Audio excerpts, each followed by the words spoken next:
全球动态，天下大事，欢迎回来。拜登上任不到2个月时间，全球关键地缘区域的风暴不断迭起。那个原汁原味的民主党美国正在金钱召唤下，裹挟着动荡与战争卷土重来。首先是东欧火药桶快炸了。据俄新社报道，1月以来，乌克兰安全部队在顿涅茨克郊区频繁开火，双方互相指责对方违反停火协定。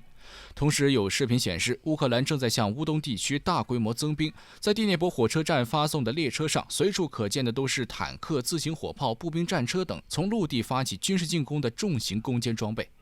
乌东地区指的是卢甘斯克州和顿涅茨克州，两者都是原乌克兰国重工业基地涉猎的产业包括煤炭、冶金、机械制造、电力、金属加工，尤其是顿涅茨克州还分布有不少的国防军事工业，是乌克兰军工集团主要聚集地，在原苏联时期一直是西部工业中心。2014年5月12号，两州先后以公投结果为由，宣布从乌克兰独立，并建成拥有主权的共和国。实际情况嘛，大家也都清楚，其实就是美俄博弈的结果。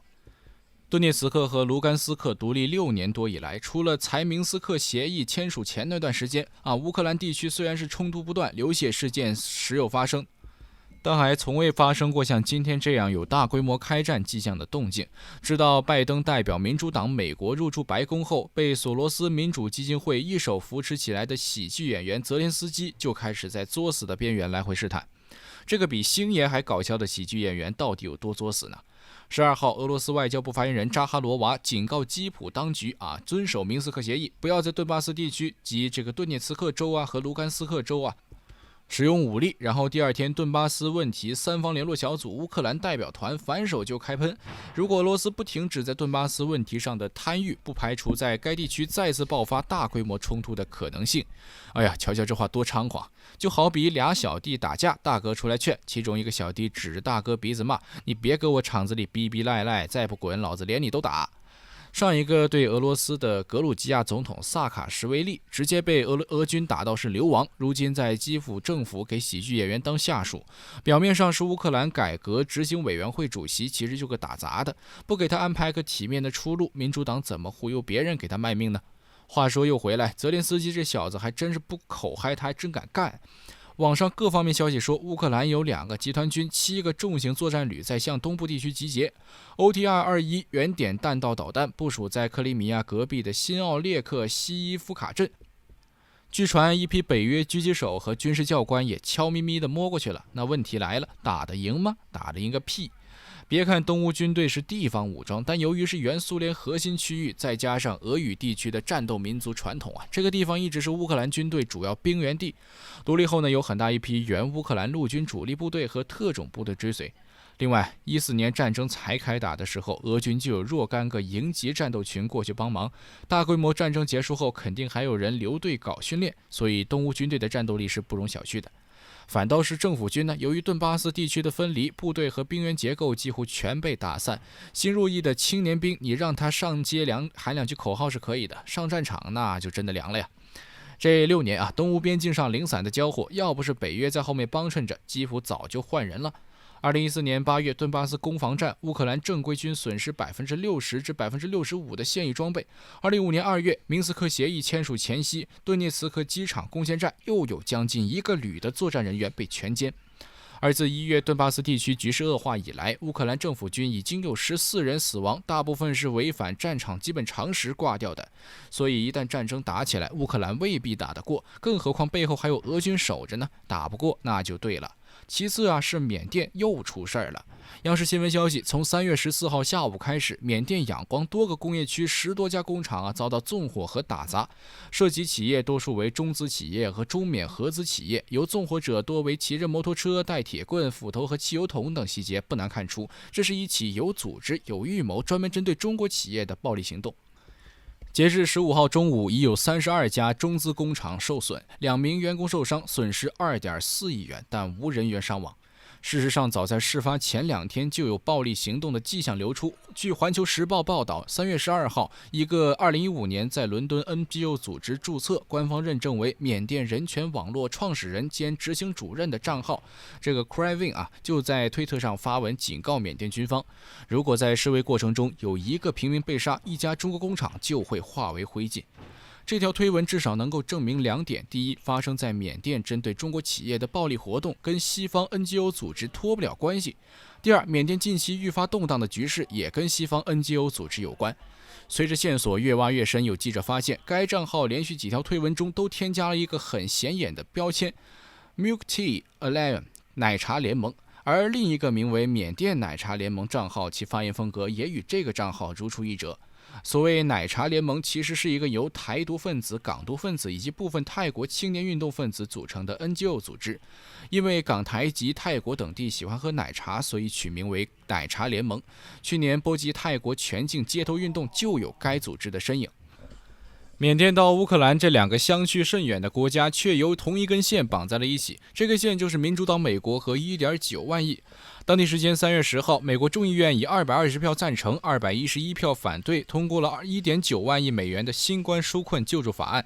次日，拜登在白宫正式签署了该项计划，并发文称这是美国人历史性的胜利。加上去年财政部和美联储向市场上投放的17万亿，短短1年时间，美国就累计释放流动性资金近20万亿，相当于整个美元货币发行量的1/5。如此大规模的放水，不仅会对各国造成输入性通胀，对美国也存在严重隐患。一方面，霸权货币本身就存在着特里芬难题；另一方面，从2018年开始，特朗普的一番骚操作叠加疫情影响，美元霸权实质上已经出现了大面积的塌方。再来一波超级通货膨胀会怎么样呢？70年代的黄金美元还在招魂呢。1971年，因越战和国内经济问题，美元严重超发，从而引发各国美元对黄金热潮。尼克斯无奈宣布美元与黄金脱钩，由此宣告了第一次美元霸权的解体。石油等大宗商品的交易数量虽然比黄金多，而且日常用途也大，但也架不住这么霍霍呀。更何况，世界第一的大宗商品购买国中国正积极石油交易人民币化。世界第4大原油出口国伊朗在使用以人民币和欧元为锚定货币的多元化外汇后，其经济竟在美国制裁和疫情的双重打击下有回暖迹象。截止2020年12月季度，伊朗国内生产总值增长 2.9%， 石油总产值增长 3.9%， 制造业、支柱产业、家用电器生产量同比增幅高达 50%。伊朗就是一个典型例子，当越来越多的原材料供应国意识到对外交易去美元化能大程度规避剥削和控制后，霸权的底层建筑自然会出现松动。在大规模通货膨胀和原材料国出口去美元化的情况下，美国该如何确保货币霸权不会快速垮掉呢？答案是制造全球性的动荡和局势紧张。那么只有这样，远离冲突地区的美国以及美元资产才能够成为全球资金规避风险的安全孤岛，以此确保美元能够在需要的时候回流，减少市场流通性，从而维护美元霸权的信用本位。而按照资本逐利和避险的天性，一旦市场上有过量的资金流动，必然会流向能够短时间变现的地方。这样的地方有3个：一是金融壁垒不算高且消费力惊人的欧盟；二是拥有完整产业链和消费潜力不俗的中国；三是承接第4次国际产业转移，正大力推进中低端产业链建设的东南亚地区。这是当今世界上最容易吸引国际流动资金投资的3个地方，一旦他们吸引了过多的美元，并通过产业变现套死，美国就算功亏一篑了。所以必须通过动荡和紧张局势堵死这条路。乌克兰打仗制造俄欧全面对立的局势，能堵住资本向欧洲流动。东南亚及周边这一块，因为中国的底线是不能出现大规模战争，美国也只能偷鸡摸狗的在缅甸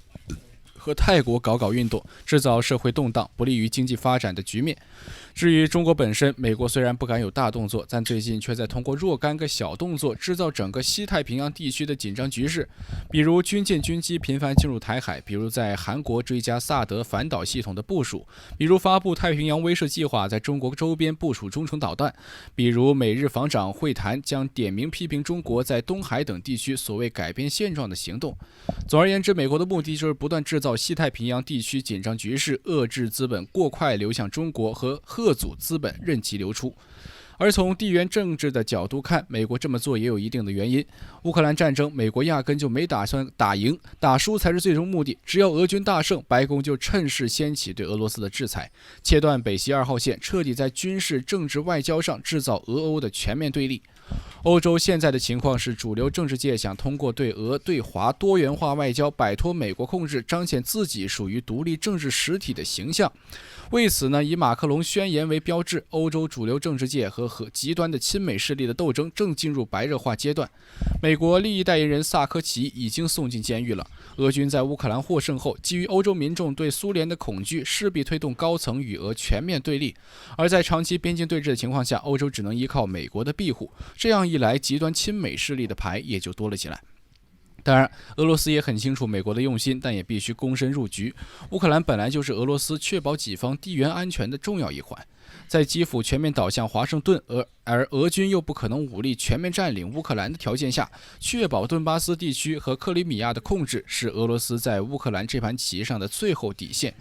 事实上，因为这个问题，俄罗斯和北约已经在边境地区展开了全面军事对峙。西太平洋这边，4国联盟孤立中国，制造紧张局势一目了然；而在东南亚霍霍这2个国家